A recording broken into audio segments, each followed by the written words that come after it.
But first, an XM hardtop with a quad-cam Boss heartbeat. Thanks to Nidacar, meet Michael Blackmore and his Retrotech 1964 Falcon. I think it's probably the mechanical side of things. Always had a fascination for anything with wheels and motors on, whether or not it's dirt bikes, cars, you name it, anything that went fast. The garage is chocker full of car parts from this one, plus a few other vehicles, so it does take a fair bit of my time. It seems an inspired choice now, but a decade or so back when Michael decided to jump into a new project, the XM wasn't at the top of his hit list, but being a two-door was.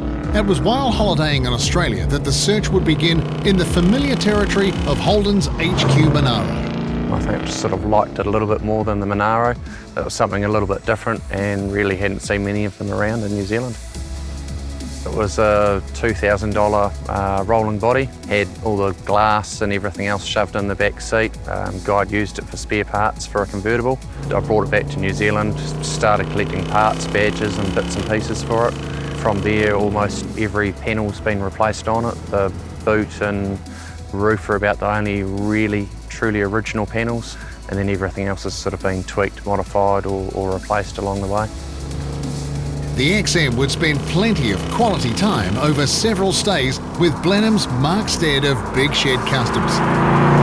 The first, after a soda blast, was the more pressing bodywork, mostly repairs, but the car was soon trailered back to recess the firewall and have the shock towers notched. Now, why would anyone go and do that? Like anything, it got out of hand. Originally was supposed to have a Windsor motor in it, maybe injection. I looked at supercharging it as well. And then like anything with motorsport or cars, all things got out of hand. Sitting in a hotel one night, came across some measurements for a Boss 290 motor. Thought, I wonder if that fits, and promptly got home on the weekend and started measuring it up. And to my amazement, it looked like it was going to fit. So axed the Windsor motor and decided we'd go down the track of something that was injected, something reliable with really good tunable performance. And then basically the rest is snowballed from there.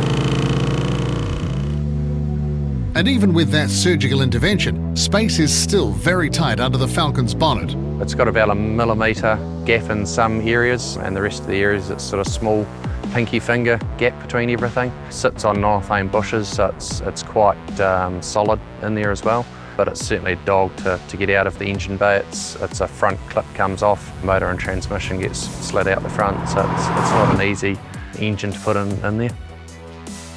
I wanted the sleeper look, I wanted it to look sleek, almost like it was supposed to be in that engine bay from factory. And with the 5.4 litre quad-cam Boss V8 sitting up front, Mike wasn't about to leave the remaining mechanicals to 64 spec. RRS's catalogue was given a good workout with their rack and pinion steering and coilovers up front. Out back, a 3-link joined by QA1 adjustable coilovers. The brakes too were given a good shove into the 21st century with components from RRS, PBR and DBA.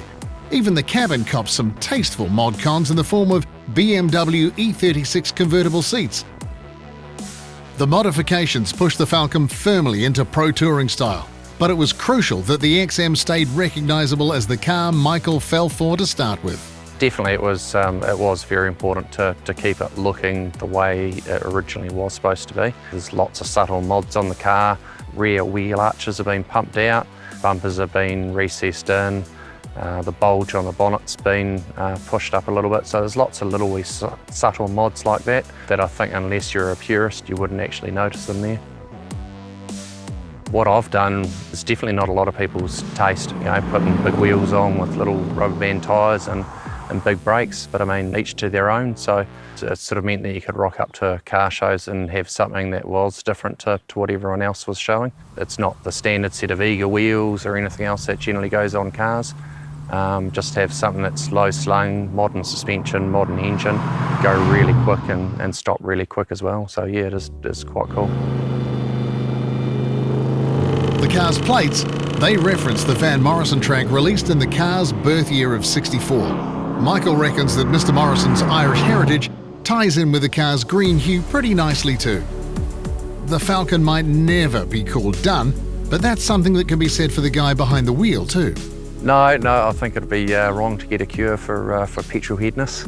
I think you're best to just keep following it and enjoy it. And smell of rubber and smell of petrol and going fast really quickly. And it's a buzz that I don't think I'll ever get rid of.